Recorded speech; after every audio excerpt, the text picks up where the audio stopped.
Farmers mini cold storage, যেটাকে আমরা বলছি হচ্ছে কৃষকের কোল্ড স্টোরেজ। এইরকম কৃষকের 100টা মিনি কোল্ড স্টোরেজ স্থাপনের উদ্যোগ নেওয়া হচ্ছে কৃষি মন্ত্রণালয়ের পক্ষ থেকে।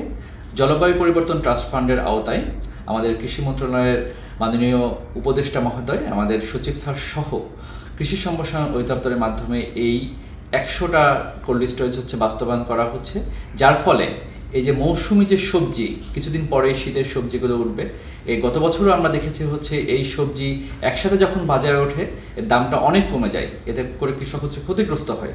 আর সবজি যেহেতু খুব দ্রুত পচনশীল, সবজি সংরক্ষণেরও কোনো ব্যবস্থা কিন্তু আমাদের দেশে প্রচলিত নেই। সেই ক্ষেত্রে এই ছোট ছোট কোল্ড স্টোরেজগুলো কৃষকের উপকারে আসবে। আমরা পাইলট বেসিসে সর্বপ্রথম 100টা আমরা এরকম কোল্ড স্টোরেজ তৈরি করব।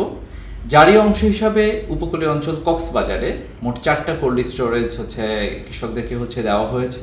এই শীতের শুরুতেই কোল্ড স্টোরেজগুলো পুরোপুরি চালু হয়ে যাবে, যেটা আমরা দেখাবো যে কীভাবে সবজি সংরক্ষণ করা হয়। আজকের এই যে কর্মশালা চলছে, এই কর্মশালাতে বিভিন্ন পর্যায়ের কৃষক, কৃষি উদ্যোক্তা, কৃষি সম্প্রসারণ কর্মকর্তা থেকে শুরু করে বিজ্ঞানীরা উপস্থিত আছেন।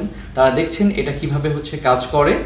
এর মাধ্যমে আমরা জনগণকে একটা বার্তা দিতে চাই যে কৃষক যখন তার সবজিগুলো হারভেস্ট করে, কৃষক যখন তার সবজিগুলো বাজারে নিয়ে আসে, অনেক ক্ষেত্রে হয় দেখাচ্ছে দাম কম, কৃষক সেখানেই নষ্ট করে ফেলছে। সেই সময় থেকে আমরা কিন্তু বের হয়ে আসতে চাই। আমরা চাই কৃষক তার উৎপাদিত পণ্যের ন্যায্য মূল্য পাক। সংরক্ষণ ব্যবস্থা যদি আমরা এরকম মিনি কোল্ড স্টোরেজ যদি তাদেরকে দিতে পারি, সেক্ষেত্রে কৃষক কিছুটা হলেও কিন্তু একটু স্বস্তি পাবে। গত বছরের যে হাহাকার কৃষকের ছিল সবজির দাম না পাওয়া, সেক্ষেত্রে কৃষক কিছুটা হলেও সামনের দিকে এগিয়ে যেতে পারবে।